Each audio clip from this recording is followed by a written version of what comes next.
চাল কিনতে মানে আমরা এমন সমস্যা 1 কেজি তরকারি কিনে 80-90 টাকা করি, 400 টাকা কাঁচা মরিচের কেজি।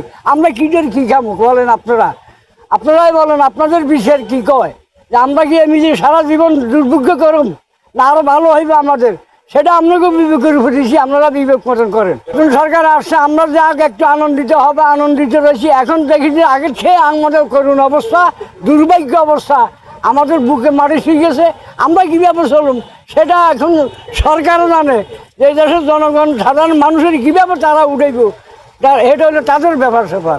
এই 100 প্রেসারে গ্যাস পাইছি, 100 প্রেসারে গ্যাস এখন হাওয়া চলে যাবে। আর হন সকালবেলা লইছি 78 টাকার গ্যাস ফাটাইছি, এখন লইছি 80-90 টাকার গ্যাস ফাটাইছি। এই গ্যাস দিয়ে আমরা যাই কী করুন?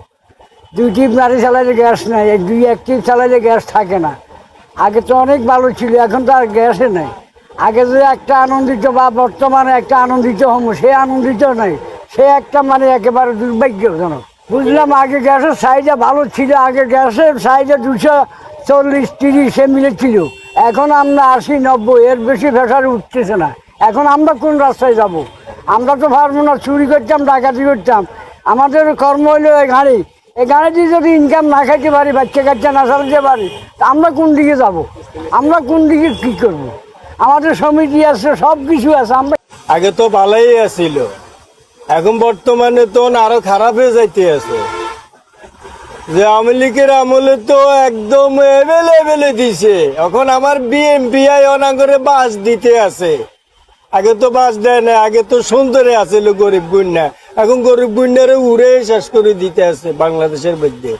এই অবস্থা করতেছে, এখন আমরা কি ধরি খামো? আমাদের আমরা এই যে গাড়ি চালাই, মাসে আমাদের 25,000 টাকা কিস্তি, এরপরে ডেলি সপ্তাহ কিস্তি আছে 3টা-4টা, এগুলো কিভাবে চালামো আমরা? কিভাবে আমরা চলবো, কিভাবে খামো? এই অবস্থায় আছি ভাই। পাম্পে নাই প্রেসার, 1-2 কিলো থাকতে হয় আপনার সিরিয়ালে, তো গোটা দিন চলে জায়গা,